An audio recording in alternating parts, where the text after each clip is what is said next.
est parti. Alors, ils rendront témoignage par ailleurs de ce qu'ils ont vu, de ce qu'ils ont entendu. Donc, que le Seigneur nous donne de faire chaque chose par la parole.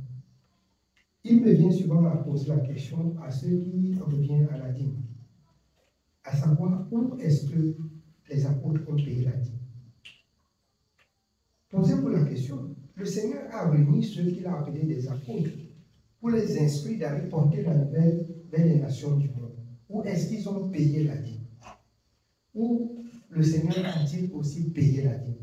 Il y a la mention des offrandes qui n'est rien d'autre que l'obéissance à la parole et non une obligation. Si ta vie n'est même pas bonne conformément à la parole, tu n'es même pas appelé à mettre quelque chose dans la caisse de l'offrande. C'est normal. Ce n'est pas parce que les temps sont difficiles, mais le Seigneur a dit dans le livre de Timothée, les temps difficiles viendront, les hommes abandonneront la sainte doctrine et vont s'attacher à des femmes de l'amour de l'argent. Et ainsi, la parole, ils vont éteindre le message de la justice.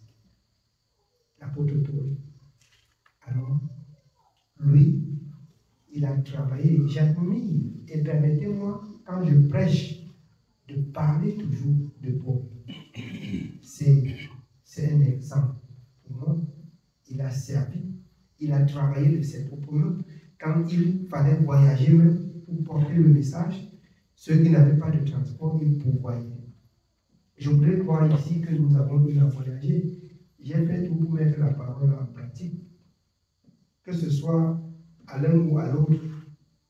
Quand j'avais lu ça, j'ai dit, je vais mettre en pratique. Que ça ne veut ou pas, j'ai mis en pratique. Et je vais encore mettre en pratique. Alors, c'est quand on obéit à la parole que la parole produit ses fruits. Les gens ont oublié, plus qu'on néglige la parole, on peut se dire que la parole, ce que Dieu a dit, ne s'accomplit plus. On peut encore mettre les gens sous la pression de donner pour recevoir. Qui est celui qui retourne ce qu'on donne pour recevoir? Ce n'est pas Dieu. Vous laissez tout ce qui est juste, la justice, pour retourner à des choses comme ça. Ça, c'est on commande. On mendie.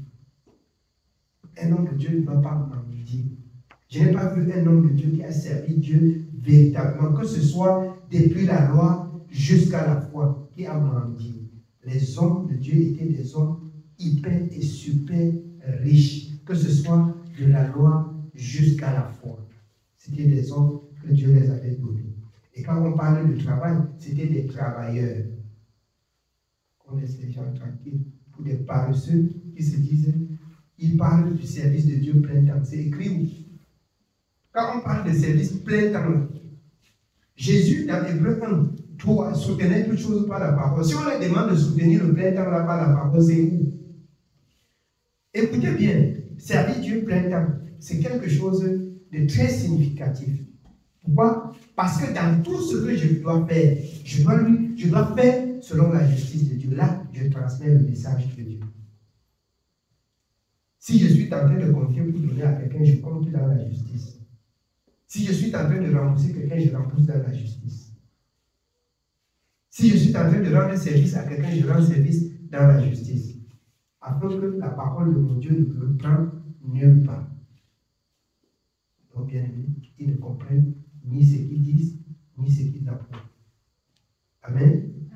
Que Dieu soit béni.